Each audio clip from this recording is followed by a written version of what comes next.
They gave Mom a $900 espresso machine with a milk frother. Dad got a $1,200 titanium watch. And when it was my turn, my sister looked at me and laughed. "We've actually decided," she said, sipping her almond milk latte, "that you don't deserve anything this year. Family's already done enough for you, Jace." Then Mom chimed in, "This year our gift to you is nothing." Dad smiled like it was wisdom. Like their silence was a form of discipline. I just sat there holding a wrapped gift in my lap. One I'd bought for them, handmade cards, framed photos, and gift cards I'd scraped together working 2 jobs. One I clearly wouldn't be giving anymore. I looked around the room. Marble countertops. Designer chairs. My sister's new Tesla parked outside, the same one Dad co-signed for. I smiled. And reached into my coat. "Actually," I said, "I brought you something." I handed Mom a white envelope. Dad took it, opening it slowly like it was another coupon for scented candles. But the moment he saw what was inside, his expression shifted. Mom leaned over. "Read the page." Her face went pale. Then she whispered, "What is this?" I leaned back. "Everything you thought I'd never notice." My sister leaned forward like she thought it was a prank. "Is this a list?" she asked. Dad's voice dropped. "Where did you get this?" "It's a printout," I said calmly, "of every withdrawal you made from the account Grandma left me. You remember that trust fund? The one you said got frozen by the bank?" Mom flinched. Dad didn't speak. I continued. "It wasn't frozen. You just rerouted the statements to your email. For 10 years. The room went quiet. Even the jazz playlist on Bluetooth cut out like it knew this wasn't festive anymore. I stood up and dropped a second envelope on the table, this one sealed. "What's that?" Mom asked, barely above a whisper. "The audit. From the CPA I paid for. It shows every transfer from my fund into your mortgage, your Tesla, your vacation rentals. You drained everything by the time I turned 21. My sister scoffed. "Oh please. You were a kid. You didn't need that money." I turned to her. "No, I didn't. But I needed parents. Instead, I got sponsors for your lifestyle." She crossed her arms. "What are you gonna do? Sue us?" I smiled again, not angry, just certain. "No," I said. "I already did." Mom stood slowly, her hand gripping the edge of the table. "You sued us." "I did," I said. 3 months ago. Quietly. Through a private attorney. You'll get the official notice this week. But I figured, you deserve the courtesy of hearing it from me. In person. During the holidays. Dad's jaw clenched. "You ungrateful little..." "No," I cut in steady. "You don't get to say that word to me. Not after raiding my education fund and calling it help. Not after telling me to get over it while you threw graduation parties for her." I looked at my sister. She was chewing her bottom lip now. "You knew, didn't you?" She blinked.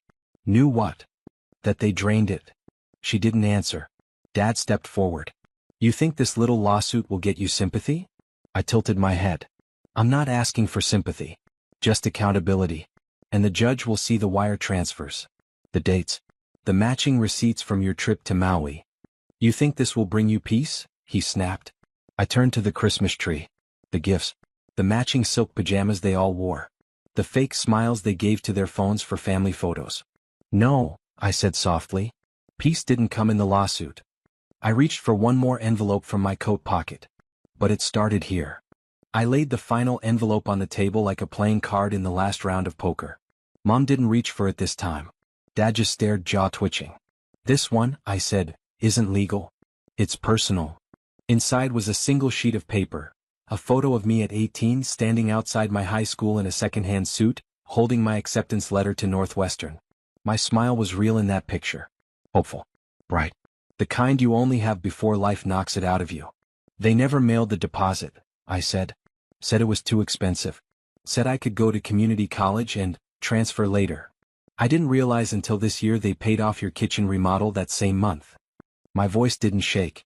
I'd rehearsed this moment too many times. Dad looked at the photo. Then at me.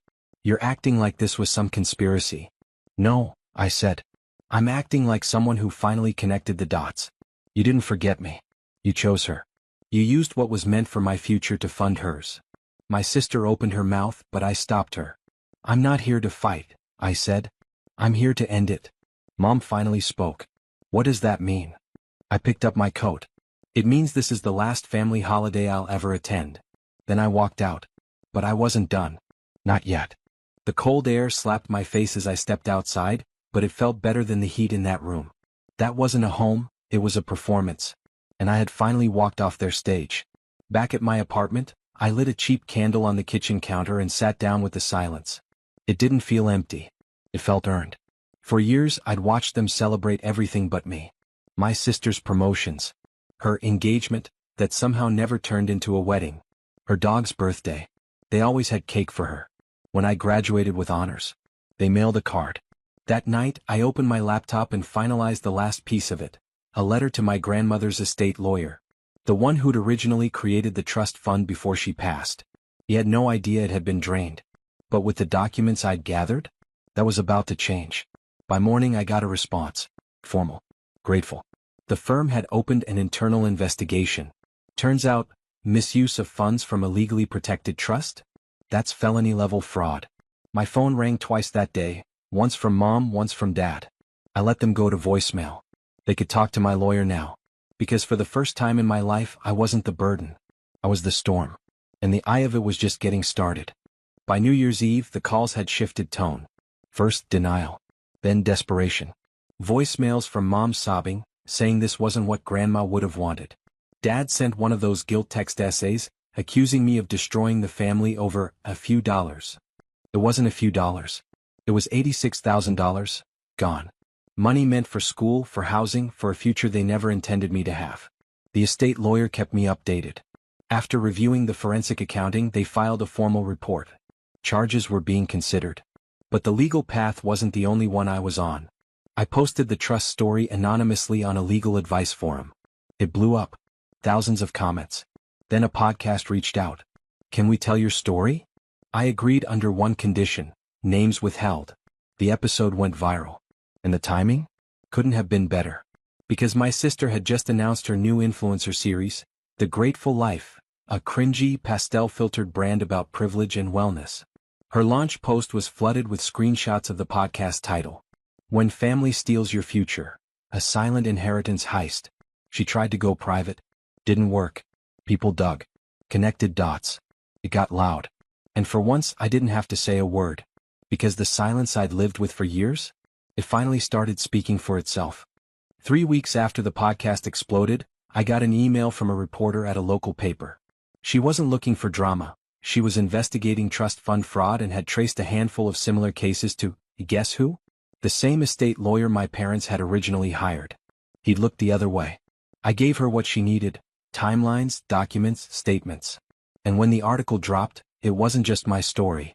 It was 5 other young adults whose families had done the same, siphoned away futures under the illusion of parental management. The article didn't name my family directly. But our town isn't that big. The backlash hit harder than I ever planned. Mom resigned from her nonprofit board. Dad's firm encouraged early retirement. My sister posted a tearful video blaming cancel culture and claimed she was being bullied, but people weren't buying it anymore. I didn't gloat. I didn't post. I just watched. Because this wasn't revenge. This was restoration. All those years they told me I was selfish, dramatic, too emotional. Now they were the ones crying behind closed curtains. I got a text from Dad last night. You happy now? I didn't respond. Instead, I closed my laptop, walked to the window, and took in the quiet.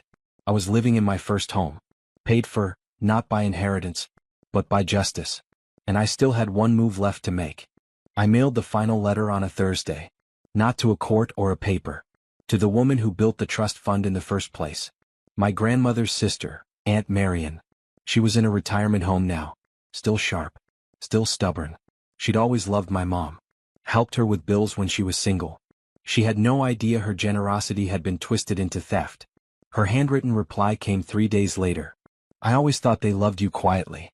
Turns out they just loved loudly, when it benefited them. I'm rewriting my will. The next trust will go to someone who knows what to do with pain. You. I folded the letter and sat in silence. It wasn't about the money. It was the recognition. That I wasn't crazy. That I wasn't selfish. That I was never a burden. Just the only one who noticed the rot while everyone else smiled through it. That Sunday I walked past my parents' house. The Tesla was gone. Foreclosed. The blinds were drawn. No lights in the windows. No Christmas lights this year. And I felt nothing. Not hate. Not revenge. Just release. because I didn't come from them anymore. I came through them. And now I was free.